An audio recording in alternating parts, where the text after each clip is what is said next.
Peningkatan kemampuan alutsista dan personel TNI menjadikan TNI kini mendapat peringkat pertama sebagai militer terkuat di ASEAN. Dan berikut kami paparkan data peta kekuatan TNI. Jika kita mengacu pada minimum essential force dan dilihat dari laporan Kementerian Pertahanan, kesiapan TNI sudah on the track. Bahkan jumlah alutsista yang diproduksi di dalam negeri sudah meningkat dari 28% pada 2014 lalu, saat ini sudah mencapai 50%. Dan saat ini kesiapan operasional mayoritas alutsista TNI berada di kisaran 70-90%. Kita lihat peta kekuatan radar dan juga armada TNI. Ada 20 radar jenis Thompson dan Master T dan ditempatkan 12 ada di stasiun di Indonesia Barat dan 8 di stasiun Indonesia Timur. Targetnya nanti pada 2024 kita akan punya 32 radar yang terpasang. Nah, kekuatan radar ini tersebar di 4 komando sektor. Yang pertama di Komando Sektor atau Kosek Pertahanan Udara Nasional Hanutnas 1 yang ada di Jakarta. Lalu juga di Makassar, Hanutnas 2 dan Hanutnas 3 di Medan, lalu Hanutnas 4 yang berada di Biak. Berikutnya kita lihat kekuatan armada laut TNI Angkatan Laut yang terbagi menjadi 3 koarmada.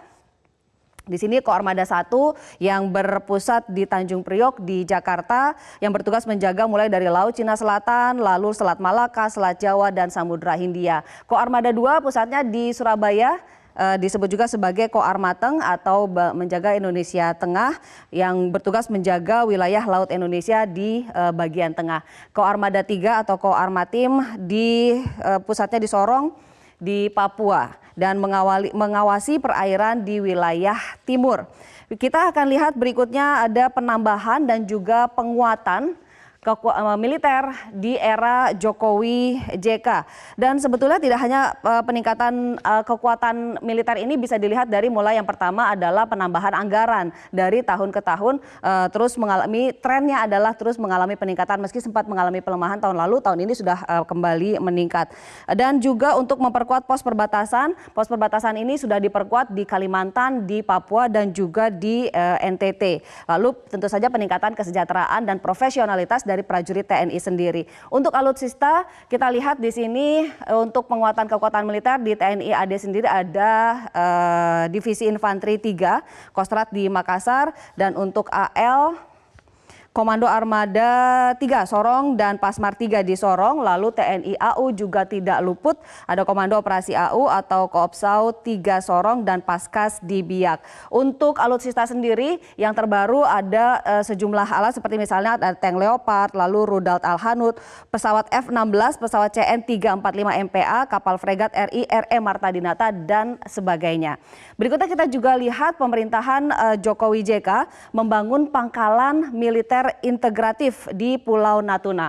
Nah, pangkalan militer ini diresmikan pada 18 Desember 2018 lalu dengan kekuatan militer TNI AD, AL, dan AU. Untuk AD sendiri ada kompi Zeni tempur dilengkapi dengan rudal artileri. Lalu juga di TNI AL ada pangkalan TNI AL atau Lanal dan juga Pasmar. TNI AU ada hanggar integratif, hanggar skuadron Unmar dan aerial vehicle.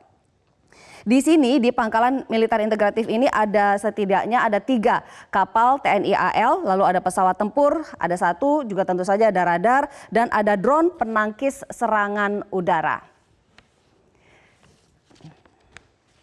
Dan demikianlah peta kekuatan radar dan armada TNI perkembangannya dari masa ke masa khususnya di sepanjang pemerintahan Jokowi JK.